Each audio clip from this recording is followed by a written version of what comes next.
Did you know that nature has a special place in Japanese and Islamic traditions?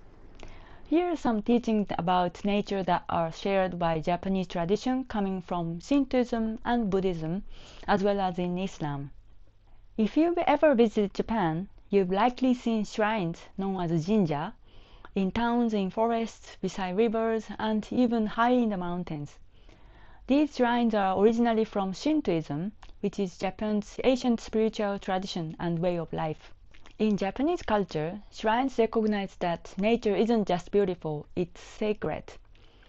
The trees, waterfalls, mountains, they are all believed to be alive with unseen spiritual energy known as kami or seirei that live in these spaces.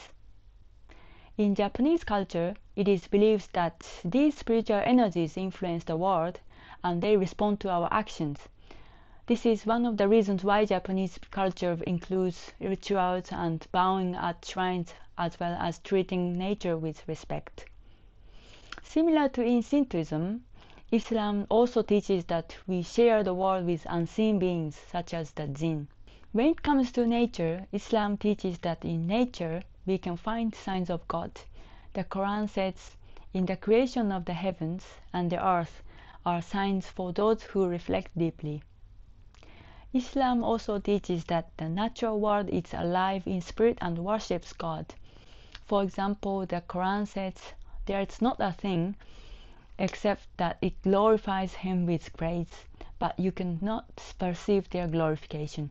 As well as Shintoism, the Japanese understanding of nature is also influenced by Buddhism. Buddhist teachings ask us to reflect on how nature is constantly changing. This is a feeling known as mono no aware. It is the awareness that all things change. This teaches us to not be too attached to any single thing, but to accept and live with the reality of change. It highlights that beauty is not imperfection or permanent, but in the constant change in nature. This change in nature is very visible in Japan, which we often see with the changing seasons, from the color of autumn leaves to cherry blossoms in the spring. In fact, cherry blossom season is one of the most popular times of the year in Japan. A reason for this is because people feel so moved by its beauty while knowing that it doesn't last. People gather under the trees not just to enjoy the blossoms, but also to reflect on how short the moment is.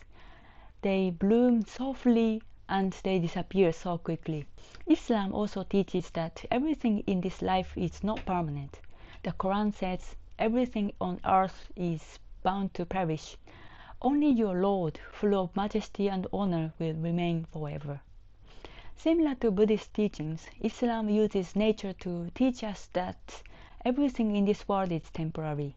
Another example from the Quran saying, "The life of this world is like the rain that causes plants to grow, but then the plant dries up, changes color, and in the end crumbs into dust."